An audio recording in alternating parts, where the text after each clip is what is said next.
Hello and welcome to the video. I got some juicy stuff that I want to talk about today and kind of provide an unbiased feedback versus, an emotionally charged rant session like we're seeing a lot on YouTube. And some of you might already know what I'm talking about, which is the release of Diablo Immortal. So there's many things that I want to talk about here and just call some people out, that kind of thing.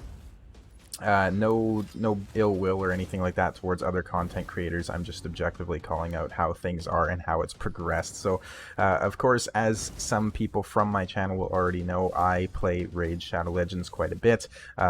It's an obsessively pay-to-win game, just like Diablo Immortal is proving to be, so I kind of have the perspective of somebody who's played as a free-to-play player in a game and in a,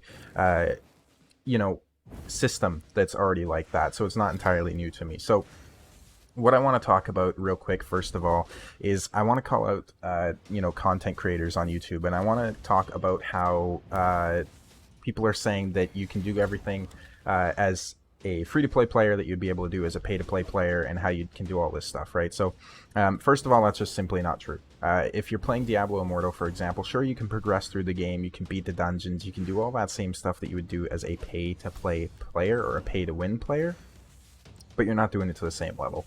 You're not doing it at the same speed. The instant you queue into higher ranked player versus player or PvP battles, you're going to get absolutely destroyed.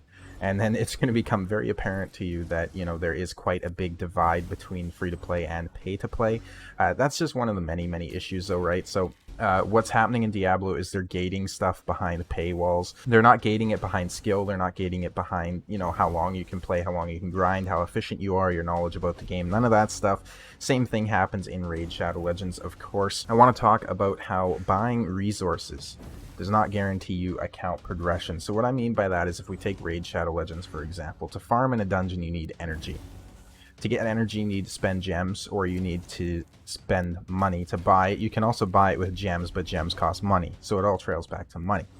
You take that energy, you go through a dungeon, and you farm for gear. You have a RNG system where you can get different rarities as well as different star pieces of gear, so like all the way from 1 star to 6 star. So already you have like 4 different systems that are at play for you to actually gear farm and all that good stuff. On top of that, when you're farming, you have pieces that can roll different stats and substats. The game just seems to have got a lot louder real quick. Hold on here. You have different stats and substats that you can roll on the gear. So you can get a great piece of gear that has trash substats that you have to sell, which took you money and energy and time and effort to get. Once you get a piece that has good substats, you're still not done, because even if it has good substats, you have to roll it up with your artifact enhancement system, which costs silver, which you have to farm in the spider's den, which takes energy, which takes gems or money. And then when you're rolling that up, even if you get trash substat rolls on there, what you can do is you can then use Chaos Ore to re-roll a gear piece, which Chaos Ore costs money, of course. So you have like 6 to 10 different systems all at play on a simple piece of gear to farm out for your account. So even if you spend $500 on energy, you're not guaranteed by any means to get a good piece or a good champion in the case of like shard openings, because it's the same thing with shards. You have no guarantees about a good champion. You have no guarantees about a rarity. You have no guarantees about how like non-duplicate champions. So you can just get like 3 of the same champion. And then in fact, that happens a lot on my account. If you watched any of my previous shard opening videos. I want to quickly mention as well how pay to play is far more satisfying than free to play, especially in something like Diablo Immortal. So in Diablo Immortal, and in the Diablo franchise in general, they're known for that huge like loot fountain that comes when you kill a boss or when you kill a high level enemy, that kind of thing. To get that same experience in Diablo Immortal, you have to use the crests, which then cause the whole loot fountain experience to happen. If you don't have that, and you go through with even just a rare crest, then what happens is you just get a couple pieces that aren't really upgrades, and they're pretty bad, and they're not really worth anything.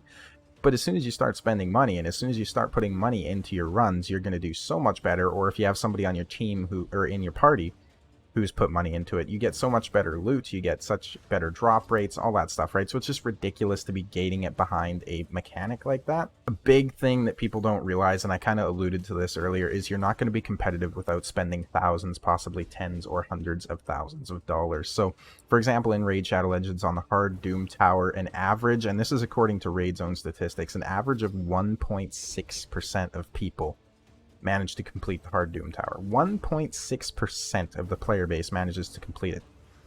I can guarantee that far more than 1.6% of people have spent on the game, but they're still nowhere near close to beating the hard Doom Tower. Same thing goes in Arena. The people who place well in Arena have spent tens, even hundreds of thousands of dollars on the game.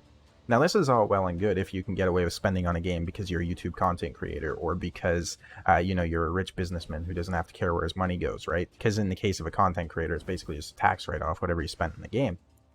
But if you're somebody who's struggling to cover rent, or, pay bills or that kind of thing, even buy food, this isn't something that you should be spending on. But there's a lot of people who don't even have the self-control to see that and avoid that, and these games are definitely taking advantage of that, right? So I want to call out content creators as well for their part in this. So in the Raid Shadow Legends community, there's been a couple content creators who will go as far as creating tools or Excel spreadsheets, that kind of thing, to help people figure out if a pack is a quote-unquote good deal and if it has good value. So they're essentially saying, yeah, this is good, buy it. What you're getting in that pack is pixels in a video game, first of all, so it's never really worth it or not worth it, because if this is your sole form of entertainment, you can make the argument, obviously, that, it's a bit more worth it since you're not spending money elsewhere. This is how you get your fun, whatever. For the average person, none of the stuff in the games is worth it, right? Because you also have planned obscurity. So in something like Diablo Immortal, your 5-star gems aren't rare because people are just needing them so much, or because they're just a rare item, or because, people don't have the skill to get it, people don't have the time to get it. That's not the case. What's happening is there's not enough people who want to pay to get those gems, which makes them rare, right? So it's behind a paywall, and it's the same thing with Raid Shadow Legends. So much of the content is behind paywalls that you have to pay to try and get better champions, or farm energy, or do all this kind of stuff, right, to progress through the game. It's not necessarily skill-based. It's not based on having the understanding. So when you have a content creator saying, yeah, this is a good pack, spend on it, that kind of undermines the whole process of trying to get people away from spending on stuff that isn't going to progress their account. It's very disingenuous. Even if they're not sponsored, they're still saying this kind of stuff.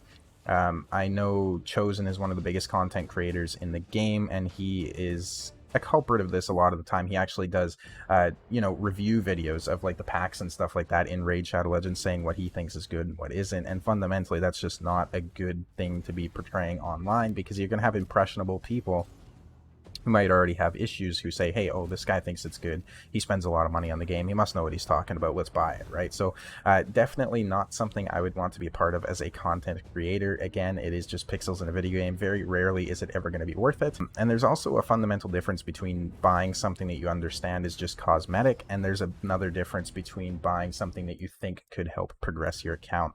And like I mentioned before, nothing is ever guaranteed to progress your account, and fundamentally, when it comes down to it, what we need to do is go into games like this with a grain of salt. If you want to try Diablo Immortal like I have, that's perfectly fine. Go ahead, give it a try, see what you think. Don't spend money on it, right? Because realistically, you're probably not going to end up returning to play the game. So even if you just spend the 89 cents, that's $1 that you lost for no reason. Even if you want to support the developers, it's Blizzard.